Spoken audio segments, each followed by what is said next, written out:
For real guys, I have been asking myself for a while what happened with the key packs. I would swear I haven't seen any of these since before Asphalt Legends Unite arrived, and despite I do have a couple of theories in mind in regards to why these packs might have disappeared, today I will be talking about both that topic and some of my thoughts in regard to the progression system within Asphalt Legends as a whole. So with nothing else to add, let's get into it.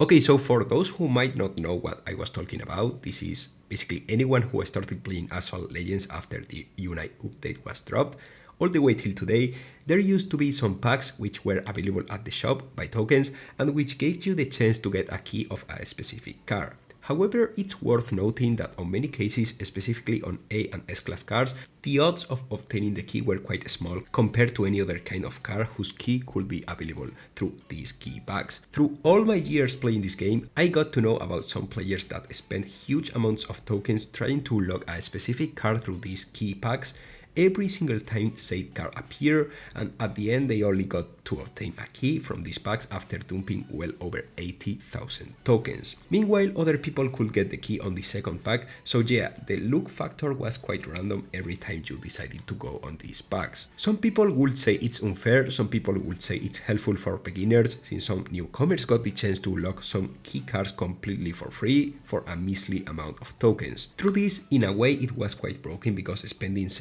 80,000 tokens on a key pack just to get nothing wasn't the most normal of the approaches to unlock a new car. And sure, the key packs used to give blueprints as well, but those blueprints were useless if you weren't able to use the car they belonged to. You know, those key packs weren't a bad thing by themselves, but the luck algorithm that used to dominate them was quite weird, to say the least. I can't recall correctly which was the last key pack we could get with tokens, but I am quite sure it was before the Asphalt Legends Unite update arrived. Since then, I don't remember having any other key pack around, at least not available for tokens, since I remember that at the Formula E Gen 3 Evo time limited events, there were some key packs from which we could get the key from said car, and which from indeed I got the chance to obtain the key for said car, but you know, it wasn't a normal key pack like the ones we used to be able to purchase from the store with our tokens. It was more like a one-time thing, to put it like that. But what might be the reasons that led Gameloft to remove the key packs from the entire shop? I do really think one of the main reasons is due to the new approach they are taking in regards to the special events. Ever since the special hunts were introduced and nowadays with the Spotlight special events,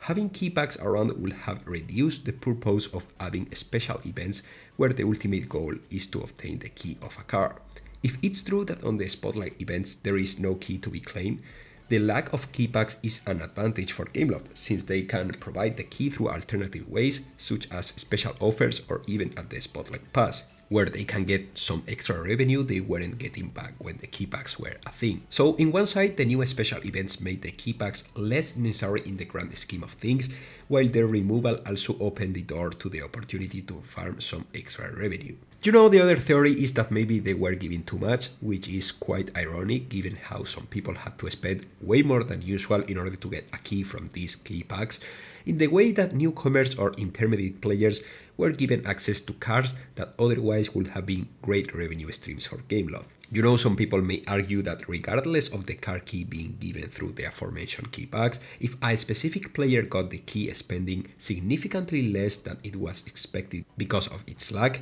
a 1-star car is basically useless when compared to cars around it in terms of rank, so getting this car wasn't that much of a boost in game progression. Well, I guess that from Gameloft perspective it wasn't like that, considering how once unlocked you could max the car in the future without the rush of having to obtain a key, since you already got it from a key pack in the past. This theory is rather parallel to the first one I have just mentioned, since making events that turns the key packs into something redundant, unnecessary even, is aligned with the lack of key packs just to make sure that newcomers don't get that lucky strike of obtaining a S-class car right at the beginning of the game because of pure luck. These days, there is no side option to obtain a car key that is placed at the end of the milestone path inside a special event or locked by conditions at an event stage. You have to make sure you have all the requirements to complete that special event, which is obviously costlier than spending tokens in key packs, but maybe that's what Gameloft was pursuing all this time.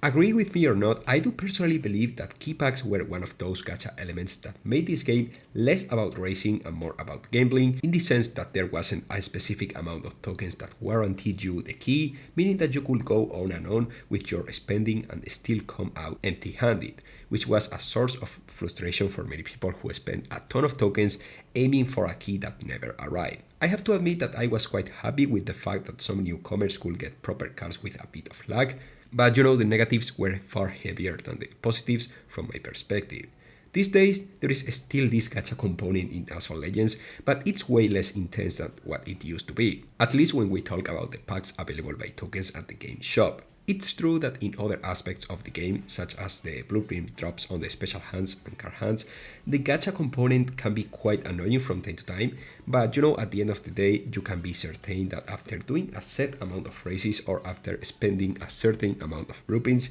you will be able to max out a card, which is better than the uncertainty of not knowing how many tokens could it take to obtain a card key from a pack, just because you didn't have all the required cards maxed out from a specific special event. So in general, we could say that we lost a feature that helps some players to get cards that otherwise would have taken a ton of time and resources to obtain, even if those given cards were basically at stock. But if we zoom out and see the general picture, the game made it easier to obtain many other cards, so it's mostly a trade rather than a massive loss. Oh, and now that we are talking about progression, I guess that most of you guys have seen that offer that displays an A-class ultimate startup for $70 whole, which is an absolutely insane price for something that, let's remember, can be used for something as small as starting up the lowest A-class card. And you could also use that specific item to start up the king of A-class, but at the end of the day, it's one single item, which you can use to increase the star count of a card by one single star. It's not like you will max a card from 0 to max stars by using this ultimate startup item, which is why I can't literally understand what's the point of giving such an insane price to this item. The good news, however, is that I have seen how many people that are, like big spenders have chosen to not to go for this offer at all, and neither will I, basically because I have all my A-class cards golden, meaning it's completely useless. But